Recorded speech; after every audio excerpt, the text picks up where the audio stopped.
Assalamu alaikum dear students.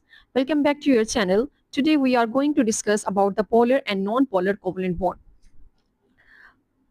Let's study one by one. Polar covalent bond. What is a polar covalent bond? सबसे पहले तो आप लोग ये चीज़ क्लियर कर लें कि वर्ड पोलर का मतलब क्या होता है. पोलर हमारे पास जो वर्ड है वो निकला है पोलैरिटी से, मीन चार्जेस. तो जब भी एटम के दरमियान जो बॉन्ड बना है वो पोलर होगा, मींस उसके अंदर कुछ पोलैरिटी आ रही होगी, तो उस बॉन्ड को हम क्या नेम दे देंगे? Polar covalent bond.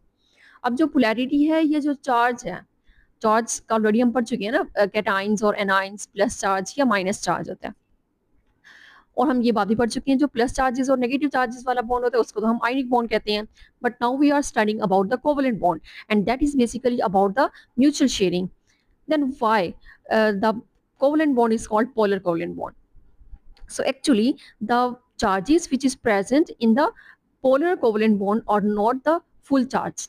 अगर तो वो फुल चार्ज होगा तो वो किस में चेंज हो जाएगा? कैटाइन या एनाइन, मींस प्लस और माइनस के अंदर. But in case of polar covalent bond, जो हमारे पास एटम के ऊपर चार्जेस आते हैं वो कंप्लीट चार्ज नहीं होता, और उस इनकम्प्लीट या उस हाफ चार्ज को रिप्रेजेंट करने के लिए हम एक वर्ड यूज करते हैं, that is known as the partial. And उस पार्शल वर्ड को रिप्रेजेंट करने के लिए हम एक सिंबल भी यूज करते हैं, and that symbol is known as the delta. जैसे so the word polar means charges. Clear, students? The word polar means charges, but that charge is always incomplete. So whenever there is a charge whenever there is a charge on an atom, that bond is known as the polar covalent bond. And the polar covalent bond, अब जो हमारे पास covalent bond है उसकी further दो types है ना, polar and non polar. तो polar किस तरह के एटम्स के दरमियान बनता है और नॉन पोलर किस तरह के एटम्स के दरमियान बनता है? तो पोलर हमारे पास हमेशा उन एटम्स के दरमियान बनेगा जो कि डिफरेंट एटम्स होंगे. Like carbon carbon sorry like oxygen, अगर ऑक्सीजन के साथ बॉन्डिंग कर रहा है, that is non not the polar, because polar is always formed between two different atoms. So when a covalent bond is formed between two non-identical, means two different atoms, they shared pair of electron. The shared pair of electron bend toward the atom which has more electronegativity. इसके basic background को पहले understand कर लेते हैं. Suppose हमारे पास है एक atom A, same इसी तरह से हमारे पास एक एटम है बी. ठीक है, ये दो एटम है हमारे पास. अब ये दोनों एटम जो हैं अपना अपना एक एक इलेक्ट्रॉन शेयर कर रहे हैं. एक इलेक्ट्रॉन ये शेयर कर रहा है, एक इलेक्ट्रॉन ये शेयर कर रहा है. इस शेयरिंग की वजह से यहाँ पे बन रहा है हमारे पास एक bond.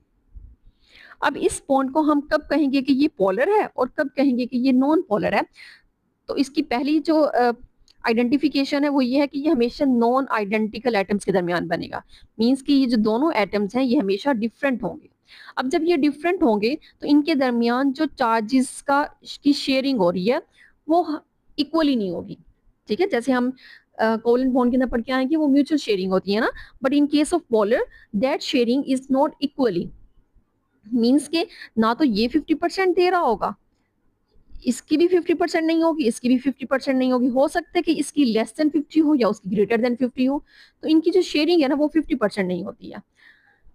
The shared pair of electron bend towards the atom which has more electron. अब इनमें से दो एटम्स है ना, अब इन दोनों में हमेशा ऐसा होता है कि एक एटम जो है वो ज्यादा इलेक्ट्रोपॉजिटिव होता है, जबकि जो दूसरा एटम है वो इलेक्ट्रोनेगेटिव होता है.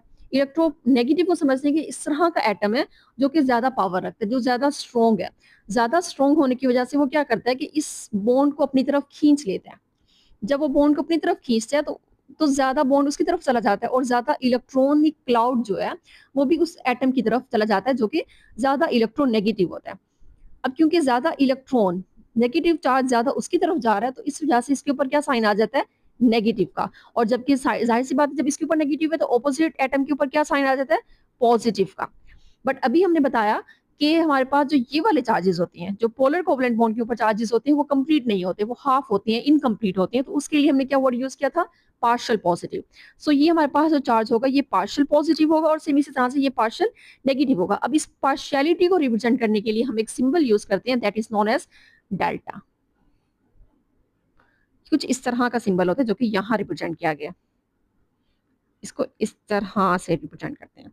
सो दैट इज मींस अब क्या होगा कि ये वाला जो ए एटम है वो कैसा साइन उसके ऊपर आ जाएगा, पार्शियल पॉजिटिव का, जबकि जो दूसरी तरफ वाला एटम है उसके ऊपर क्या साइन आ जाएगा, पार्शियल नेगेटिव का। तो इस तरह से दो एटम्स के दरमियान ऐसे एटम जो कि एक ज्यादा इलेक्ट्रोपॉजिटिव है और दूसरा ज्यादा इलेक्ट्रोनेगेटिव है, तो इनके दरमियान जो चार्जेस, जो बॉन्ड बनता है, वो बॉन्ड कैसा होता है, अनइक्वली शेयरिंग हो रही होती है उसके अंदर इलेक्ट्रॉन्स की, और उस अनइक्वल शेयरिंग की वजह से उस बॉन्ड के ऊपर कुछ पार्शियलिटी, कुछ पोलैरिटी आ जाती है, and that's why that polar bond, that bond is known as the polar covalent bond.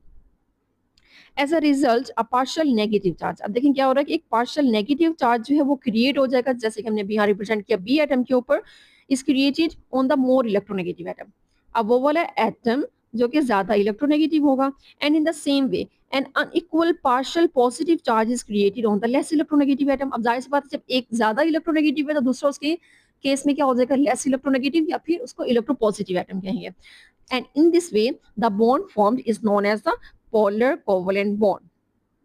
अब इसकी कुछ एग्जांपल्स दी गई हैं यहाँ पे कि कौन कौन से ऐसे एटम्स हैं जिनके दरमियान पोलर कोवलेंट बॉन्ड बन रहा है, कौन से ऐसे कंपाउंड्स हैं, जैसे कि हमारे पास कौन से हैं, HCl, NH3, H2O and cyanide. Cyanide हम ऑलरेडी पढ़ के आए हैं, HCN, हाइड्रोजन साइनाइड। तो ये हमारे पास वो वाले मॉलिक्यूल्स हैं जिनको ऑलरेडी हम कंप्लीटली डिस्कस कर चुके हैं कोवलेंट बॉन्ड के अंदर। अब यहाँ पे अगर हम देखें तो H और Cl दोनों डिफरेंट एटम्स हैं। अब इसमें Cl जो है हमारे पास वो क्या है, उसके ऊपर क्या साइन आ रहा है, पार्शियल नेगेटिव का, जबकि जो हमारे पास H है उसके ऊपर क्या साइन आ रहा है, पार्शियल पॉजिटिव का। It means the Cl is highly electronegative and the H is less electronegative, electropositive, and in the same way, in case of water, the hydrogen has partial positive charge and the oxygen has partial negative charge. Means oxygen is the most electronegative element and the hydrogen is the least electronegative element. And in case of NH3,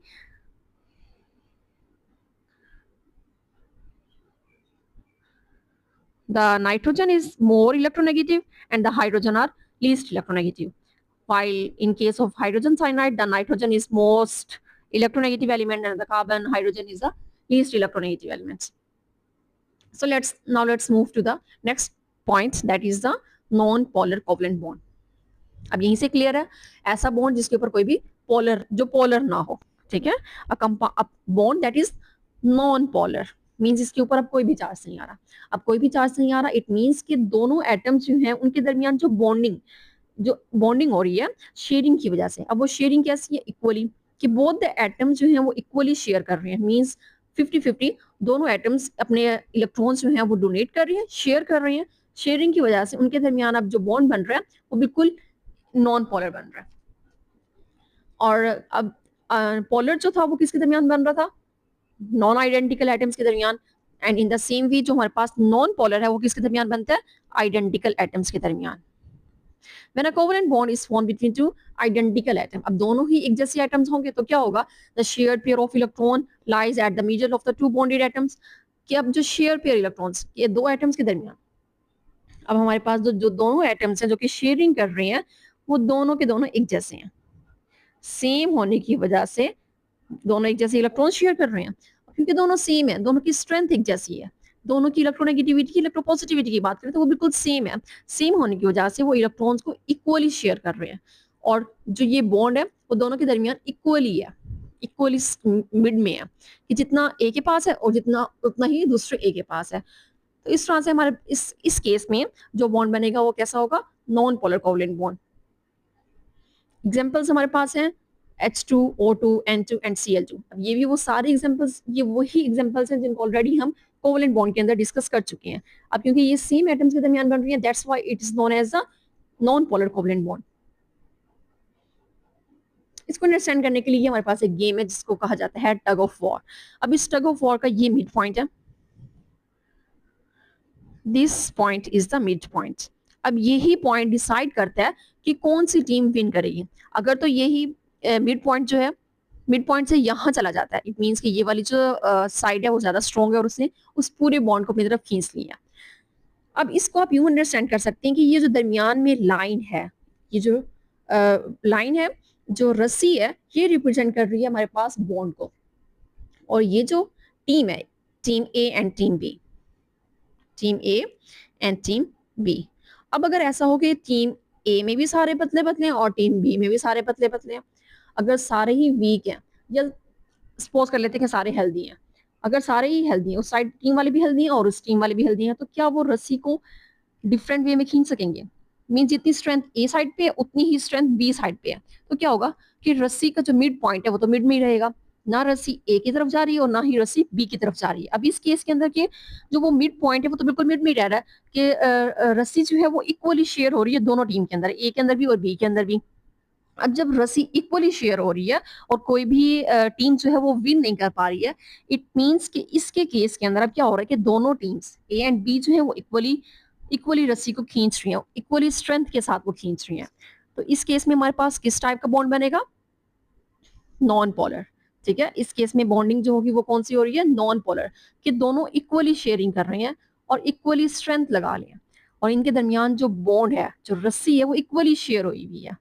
that's bonding is known as the non polar covalent bond. और अगर हम ऐसे करें कि एक side वाली जो team है वो बहुत हेल्दी है, ज्यादा ज्यादा वेट कैरी कर सकती है, ज्यादा वजन लगा सकती है, ज्यादा स्ट्रेंथ लगा सकती है, जबकि दूसरी साइड वाली मतलब ए साइड वाली टीम है वो वीक है, वीक टीम है और वो कम स्ट्रेंथ लगा पा रही है।